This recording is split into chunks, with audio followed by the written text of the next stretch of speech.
আমরা কথা বলেছিলাম কংগ্রেস নেতা চন্দন ঘোষ চৌধুরীর সঙ্গে। তার বক্তব্য কোথাও গিয়ে সত্যি এই এসআইআর একটা আতঙ্কের বাতাবরণ তৈরি করেছে এবং তড়িঘড়ি নির্বাচন কমিশন যেভাবে এই প্রক্রিয়া শুরু করেছে তাতে কিন্তু সবার মধ্যেই একটা আতঙ্ক ছড়াচ্ছে। শুরু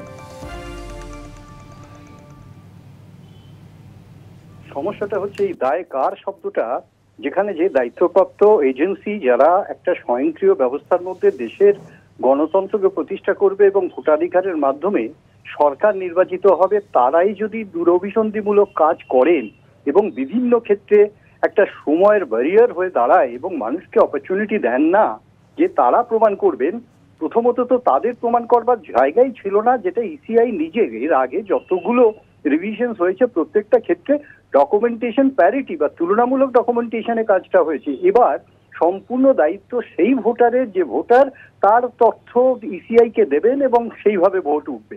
ইনফ্যাক্ট তাতে বহু মানুষ বিভ্রান্ত হচ্ছেন এমন একটি দেশে যেখানে বহু মানুষ খুব ভালোভাবে শিক্ষিত নন, বহু মানুষ আছেন তাদের এই ধরনের আইডিয়া নেই, বহু মানুষ আছেন প্রান্তিক মানুষ। এই ধরনের মানুষের উপর একটা অত্যাচার নেমে আসছে।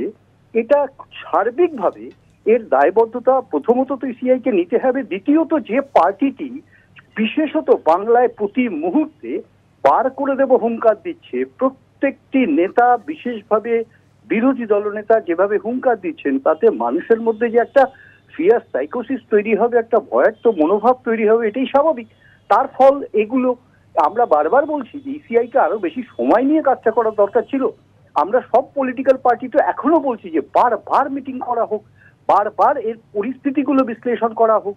সর্বদলীয় ক্ষেত্রে যদি না হয় তাহলে এখানে সম্ভব না কোনো অবস্থাতে এই ধরনের একটা অ্যানার্কি তৈরি হয়ে যাওয়া, এরকম একটা অরাজক অবস্থা বিশেষত ইলেকশন কমিশনকে ঘিরে,